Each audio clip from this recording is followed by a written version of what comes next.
Minsan hindi naman yung paglayo nila yung pinakamasakit.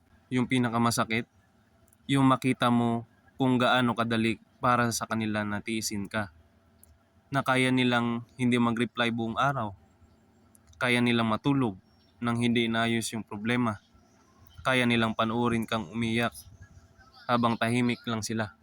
At habang ginagawa nila yon, ikaw naman yung halos hindi makakain, kakaisip. Pero pakinggan mo to. Kapag mahal ka talaga, hindi ka niya kayang tiisin ng matagal. Hindi dahil perfect siya, hindi dahil hindi kayo mag-aaway, pero dahil mahal ka niya. Mas mahalaga sa kanya yung ayusin ka kaysa sa pride niya. Ang taong totoong nagmamahal, nahihirapan kapag alam niyang nasasaktan ka.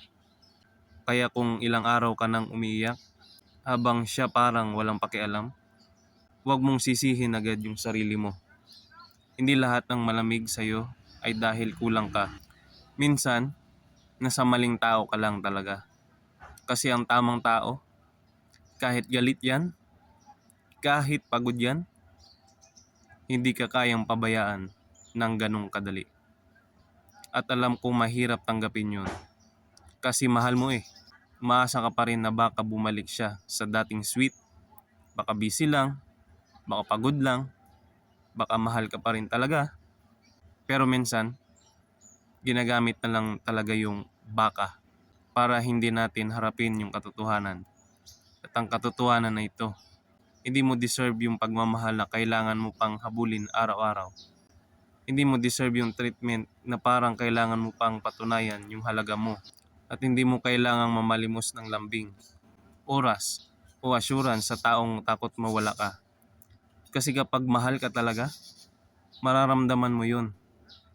Hindi ka malilito. Hindi ka laging napapraning. At hindi mo kailangang umiyak gabi-gabi para lang maramdaman na importante ka. So kung pagod ka na, kakahintay, kakatakot, kakaintindi, baka panahon na para piliin mo naman yung sarili mo. Hindi dahil hindi mo siya mahal, pero dahil hindi mo pwedeng ubusin yung sarili mo sa taong kaya kang tiisin habang unti-unti kang nawawala.